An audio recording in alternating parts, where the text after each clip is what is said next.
انت رايح بفرقه حسب الله، انت رايح وضاحك على جمهورك ان انت هتاخدوا البطوله وترجع. احنا بنتكلم يعني احنا اللي غلطانين.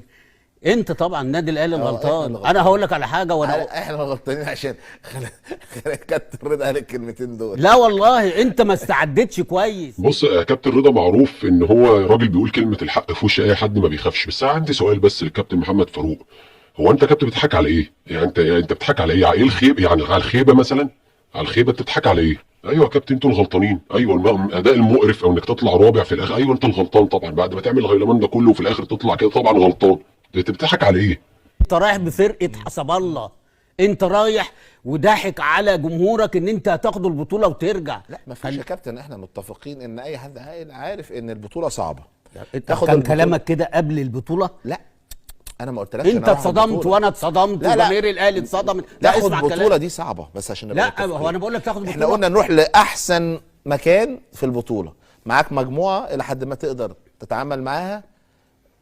لكن اسهل مجموعه جت في تاريخ كاس العالم للانديه. طب ما كويس. طب ما انت عارف ان انت معاك اسهل ومعاك مجموعه تقدر تتعامل معاها وعارف التفاصيل دي كلها، امال حضرتك بتضحك على ايه؟ يعني ايه النكته اللي الراجل قالها فانت في الشتك عايمه قوي كده عليها يعني؟ مش هتلاقي مجموعه سهله زي المجموعه دي تاني.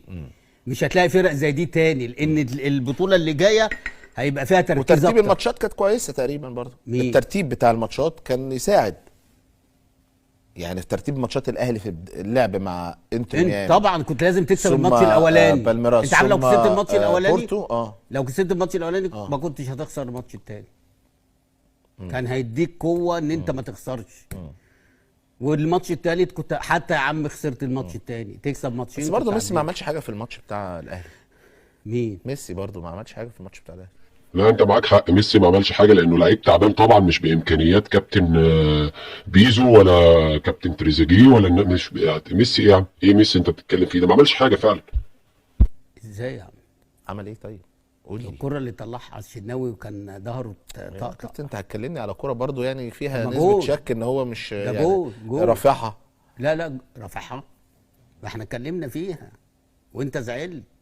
وقلت لك هو مش عارف ايه، قلت لي لا. طيب ماشي. طيب كوره طول الماتش ليه والفاول والكوره اللي هو عملها والواد حطها بالدماغ وطلعت.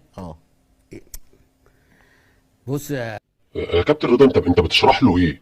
انت حضرتك بتوضح له ايه؟ يعني انت بتكلمه ان فعلا ميسي عمل او ما عملش؟